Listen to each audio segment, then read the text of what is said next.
Hungary के मतदाताओं का फैसला बिल्कुल स्पष्ट है।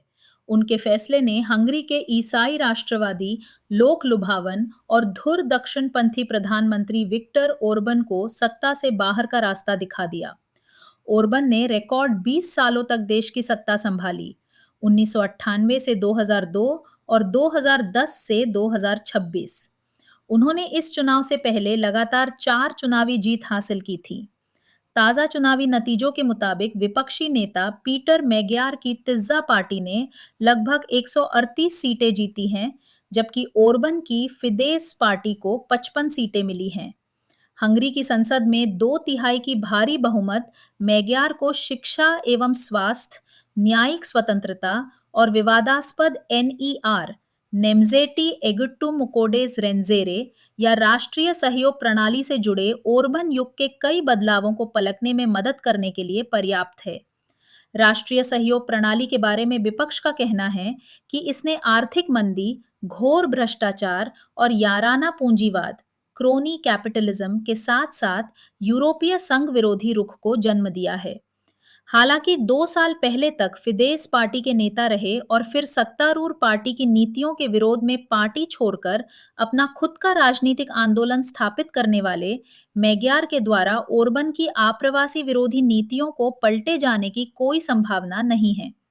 चुनाव से पहले विक्टर ओरबन को हाल के संघर्षों में आक्रांता माने जाने वाले 3 शक्तिशाली नेताओं, अमेरिकी राष्ट्रपति डोनाल्ड ट्रंप, रूस के राष्ट्रपति व्लादिमीर पुतिन और इजराइल के प्रधानमंत्री बेंजामिन नेतन्याहू का समर्थन मिला। ट्रंप ने तो पिछले हफ्ते बुडापेस्ट में ओरबन के साथ एक सार्वजनिक रैली को संबोधित करने के लिए उपराष्ट्रपति जेडी वैंस को भी भेजा था।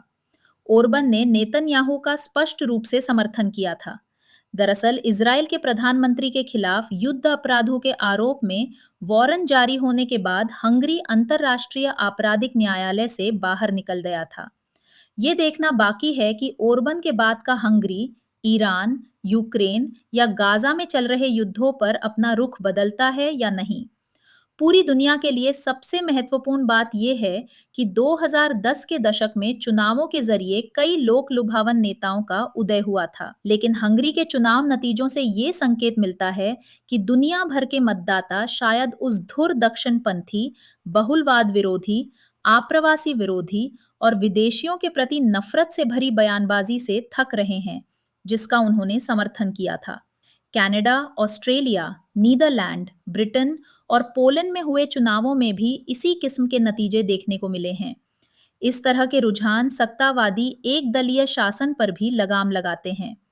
दुनिया भर में विभिन्न नेताओं ने अलोकतांत्रिक नीतियों, विपक्ष के खिलाफ राजनीतिक रूप से प्रेरित मामलों, लोकतांत्रिक संस्थानों को बदनाम करने और अभिव्यक्ति की आजादी पर अंकुश लगाने के जरिए एक दलीय शासन थोपने की कोशिश की है। अगर मैग्यार हंगरी में इन नीतियों को पलटना चाहते हैं, तो उनके सामने काफी चुनौतियां होंगी। एक लोकतांत्रिक नेता का असली इम्तिहान सिर्फ चुनाव जीतने में नहीं होता, बल्कि पूरी आबादी का प्रतिनिधित्व करने और सरकार बनने के बहुत बाद भी अपने कार्यों की जवाबदेही सुनिश्चित करने वाली समावेशी नीतियों को आगे बढ़ाने में होता है।